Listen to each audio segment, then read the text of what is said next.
Yo, financially free people, what's going on? I hope everybody had a wonderful week and you also enjoyed your weekend. No, before I jump into the video, I wanted to tell you guys that I started a group on Facebook. It's just a financial freedom journey group, and it's just a bunch of like-minded people, talking about their current journey to financial freedom, or if they're in the debt-free leg of the financial freedom journey, they're talking about how they're getting out of debt. So it's just a big, each one teach one kind of group, friendly discussions, open about what we're doing, and trying to help each other get to that financially free point. So if you want, come ahead, join the Facebook group. The link is right here below, and let's take the journey together. No, I really love that so many people are coming up to me and telling me, hey, Dennis, I'm taking this debt-free leg of the journey with you.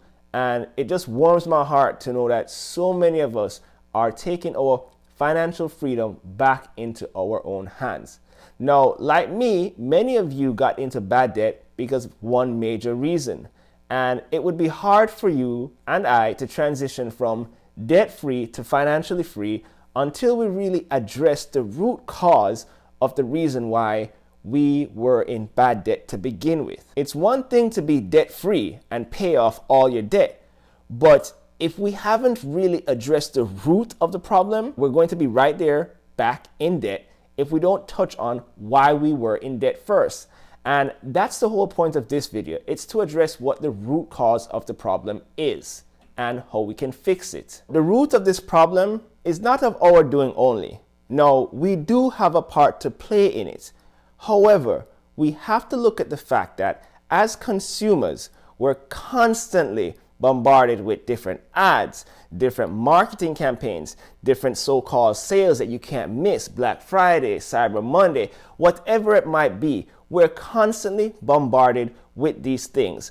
And with the dawn of social media and data collection, they are now creating more targeted ads to you as a consumer, to basically target whatever you are viewing on social media, whatever you're Googling on the internet. Ads that pop up now are targeted to those searches. And these marketing individuals are paid big money to know how to appeal to your psychological want for something. So you might not need it, but you want it.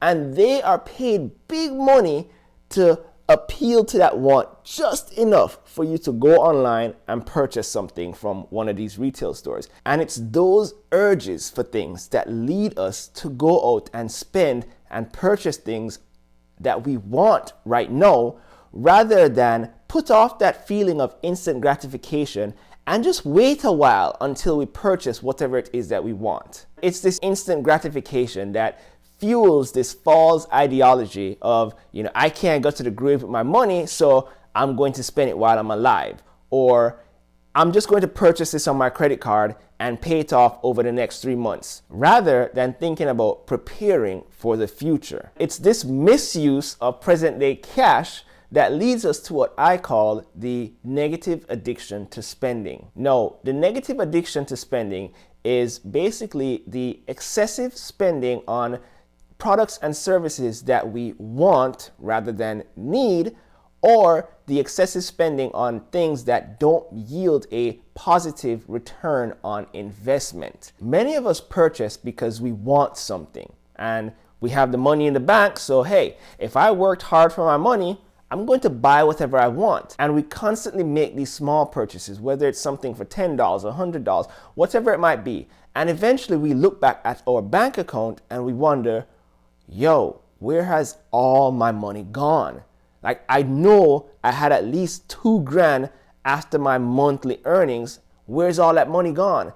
And all that money is gone because of our negative addiction to spending. See, we spend so much money on all the little things that we want, and we're not tracking those purchases, and it all builds up. The way to fix this is that we have to basically change how we psychologically think about money and act with our money. And to do that, we're going to basically have to focus more on purchasing things that we need and purchasing things that bring us a positive return on our investment, even if it's a credit purchase. I'm not saying don't buy anything on credit, but if you're going to buy something on credit, it has to bring you a positive return on your investment. That means that if you spent $100 on something and you have a 5% interest on that, you have to make sure that whatever you are gaining from that purchase is paying you more than $105. Now, before I get into the solution that can help us address our negative addiction to spending, let's take, for instance, an example of what negative addiction to spending looks like.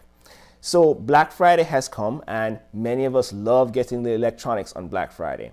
So we decide, hey, I want to buy a new 5K TV, but you have a perfectly functioning 4K TV in your living room that's 60 something inches big, and there's nothing wrong with it. No dents, no mechanical issues, everything's functioning fine. But you decide that I want to go purchase this 5K TV next month on Black Friday. Now, you know for a fact that you don't have that money, whether it be $900, to go and purchase it.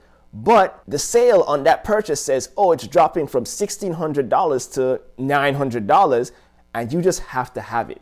And what do you decide to do? You say, you know what? I'm going to dip into my savings money. I'm going to dip into my emergency fund. I'm going to take all the money from my paycheck this month and go out and buy it. Or better yet, I'm going to purchase it on a credit card. Yes, we go out, we purchase that product.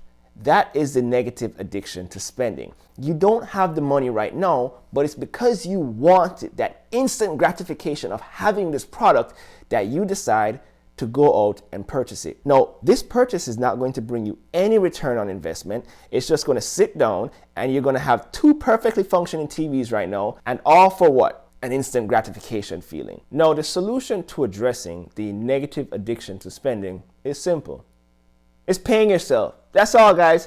Pay yourself. What do I mean by that? Well, you look at how much money you take into your house every single month.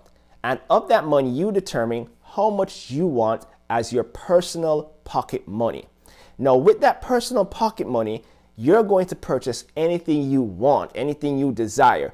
But for the entire month, you are constrained to living off of that personal pocket money. So if you want to go partying, if you want to buy new shoes, new clothes, whatever it is that has to deal with a personal purchase, a personal want, not a household want, no, not a kid's want, but a personal want, you have to live within the means of that pocket money you set for yourself. So for example, myself and my wife, we pay ourselves, I think it's like 4 to 5% of our household monthly income.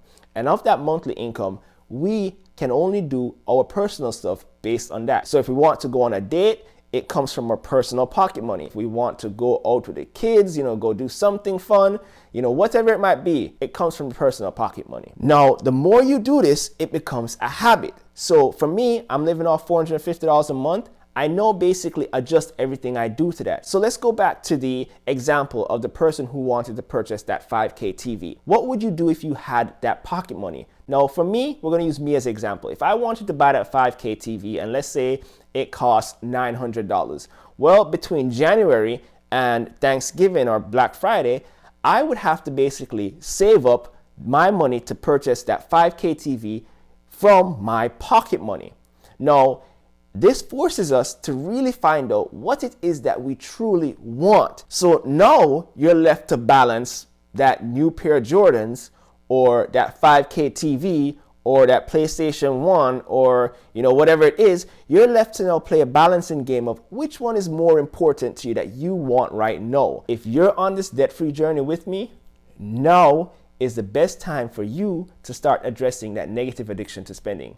Remember, guys, I told you, I wasn't going to go on this debt-free journey and not enjoy myself as a human being. I still have human needs. So my wife and I, we still take out our pocket money, like I said, and then the rest of it goes towards the debt. And throughout this time of paying off the debt is the best time to basically psychologically reverse that negative addiction to spending and start adjusting your mindset to saying, I can only spend this amount every single month on myself. Once you've done this throughout the entire debt-free journey, you've basically set yourself up for a better financial freedom journey. What I mean is you're now created this atmosphere where it promotes positive addiction to spending.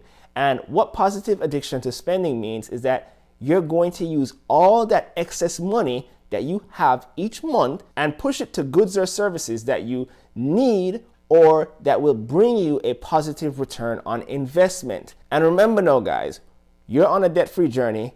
What happens when you're done with that debt-free journey? You now have all this excess money that you've been shoving towards your debt. What do you do with it? Well, you've trained yourself to only live off of X amount every single month. So now you can transition to moving that money to investing in stocks, investing in bonds, purchasing a real estate investment property. Whatever it is you want to do, you have now created this atmosphere for you to do that, because you're no longer taking your excess money and buying the newest J's or the newest whatever.